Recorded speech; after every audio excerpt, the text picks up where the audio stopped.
ಉಡುಪಿಯಲ್ಲಿ ಜನಿಸಿ ಎಲ್ಲೆಡೆ ಬೆಳೆದ ಹಿಜಾಬ್ ವಿವಾದ ಇದೀಗ ಮರಳಿ ಉಡುಪಿ ಜಿಲ್ಲೆಯ ಕಾಪುವಿನ ಪಕ್ಕೀರನಕಟ್ಟೆಯ ಸಂಯುಕ್ತ ಪ್ರೌಢಶಾಲೆಗೂ ಹರಡುವ ಮೂಲಕ ಮತ್ತೆ ಜಿಲ್ಲೆ ವಿವಾದದ ಕೇಂದ್ರವಾಗುತ್ತಿದೆ.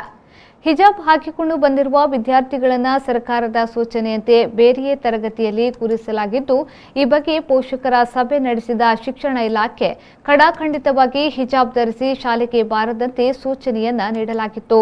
ಈ ಹಿನ್ನೆಲೆಯಲ್ಲಿ ಪರೀಕ್ಷೆ ಇದ್ದ ಕಾರಣ ಕೆಲ ಮಕ್ಕಳು ಹಿಜಾಬ್ ಧರಿಸದೆ ಬಂದು ಪರೀಕ್ಷೆಗೆ ಹಾಜರಾದರೆ ಬಹುತೇಕ ಮಕ್ಕಳು ಹಿಜಾಬ್ ಧರಿಸದೆ ಶಾಲೆಗೆ ಬರುವುದಿಲ್ಲ ಎಂಬುದಾಗಿ ಮನೆಯಲ್ಲೇ ಉಳಿದಿದ್ರು.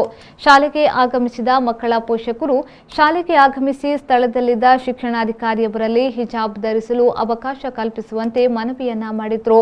ಆದರೆ ಸರ್ಕಾರದ ಆದೇಶವನ್ನ ಯಾರೂ ಧಿಕ್ಕರಿಸಬಾರದು ಎಂಬ ನಿಟ್ಟಿನಲ್ಲಿ ಪೋಷಕರ ಮಾತಿಗೆ ಮನ್ನಣೆ ದೊರೆತಿಲ್ಲ.